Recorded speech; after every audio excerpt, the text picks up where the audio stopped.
time for high school football on Beaver County Radio, a WBVP tradition for over 76 years.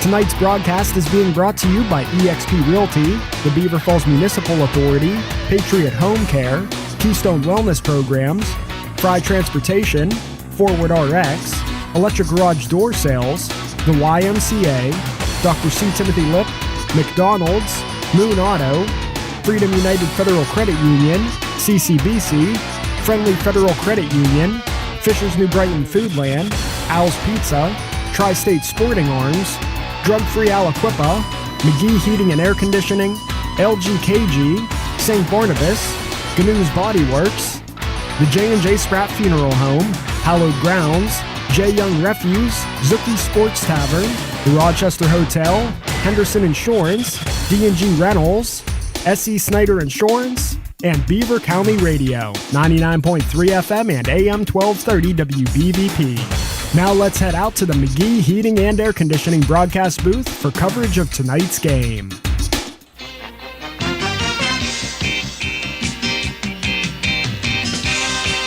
Live from Thomas J. Burko Memorial Stadium, just outside of downtown Pittsburgh. You can see the skyline if you are watching us on Facebook and YouTube.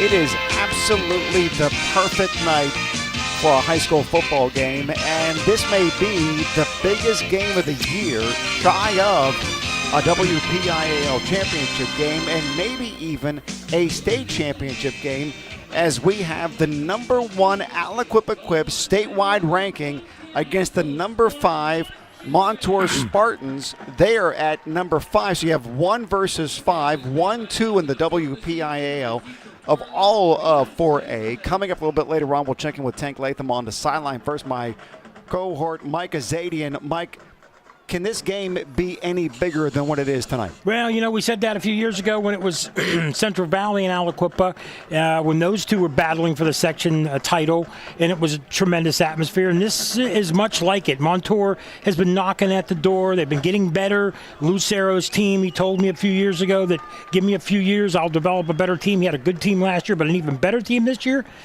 Aliquippa's still really good until you knock off that number 1. You got to try to prove yourself, and here Montour at home, they're going to try to remember Aliquippa's beating on them 2 years ago, where they beat them like 42-0 here. And Montour has been coming up on the short end of the stick for years now. I believe it's been about 7 years in a row since Montour has been able to come up with a victory against Aliquippa when they joined the Parkway and start going up regularly one-on-one, if you will. This is going to be a huge matchup. Clearly, we all know about the tremendous talent that Aliquippa has. Let's start on the Montour side of the ball, if we could. Trey Hopper at quarterback. This kid is his first year starting. He's only a junior, 6'1", 175, but he's leading the entire WPIAL in passing yards. He might not be able to run as much as their last quarterback, who was a top 5 WPL quarterback last year, but he can sure throw like him and even better. So Hopper is having a tremendous year, and you pointed out a tremendous percentage. He's about, over 60%, 61% completion rate. That's pretty darn good for a high school player. And in addition to him, they have 4 receivers catching the ball.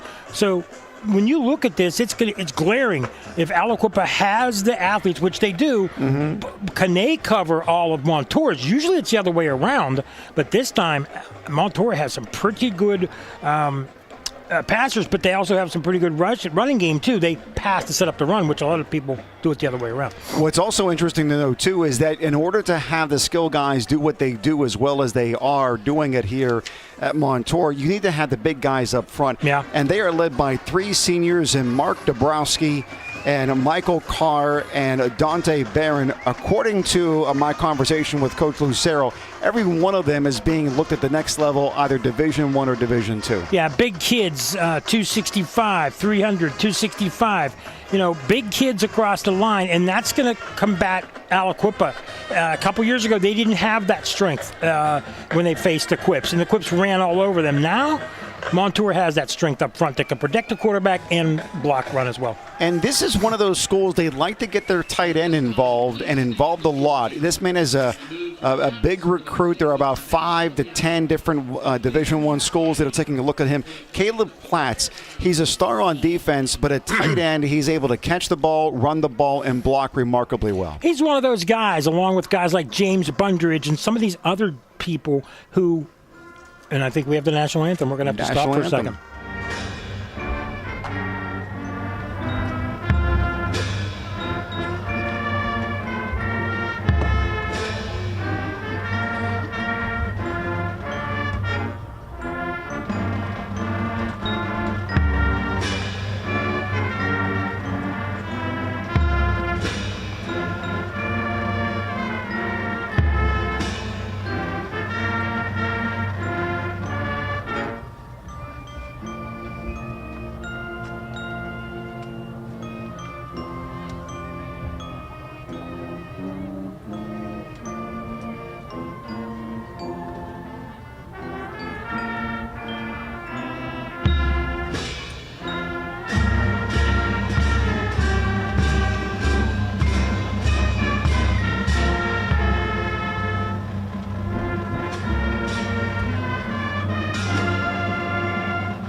Montour Spartans marching band led by band director Cindy Mancini. Yeah, I was just going to say, you mentioned Platts. He's one of those glue guys, along with Bundridge and some of these other guys who are juniors and seniors now who have been part of this rebuilding process, who have taken them from a team that was 500, under 500, barely making the playoffs to a serious contender.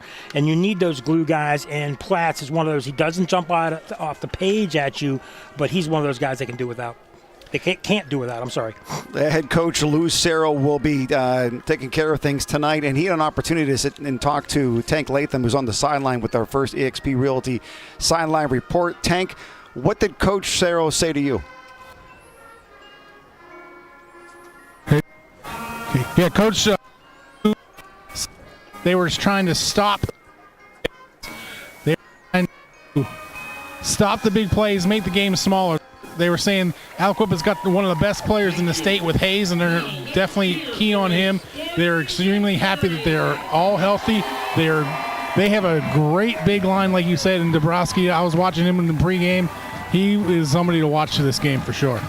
Yeah, according to Coach, the only person that they have that they really gets any considerable snaps that's not in for this game is Luco Nuovo, number 22. He is out. And it isn't as though he gets a lot. Really, the running goes through number 27, Kalen Halajo. This man is really impressive. 133 when it comes to carry, 670 yards. He's also a threat catching the ball, too. 3 touchdowns. But once again, it's not as heavy as you would see when we talk about the running backs for Aliquippa because they like throwing the ball so much more. Exactly, they do. But this kid can bring it, and he hasn't had to play a whole heck of a lot in the third and fourth quarters because they've been beating teams consistently as well. But he's another of the guys from Montour.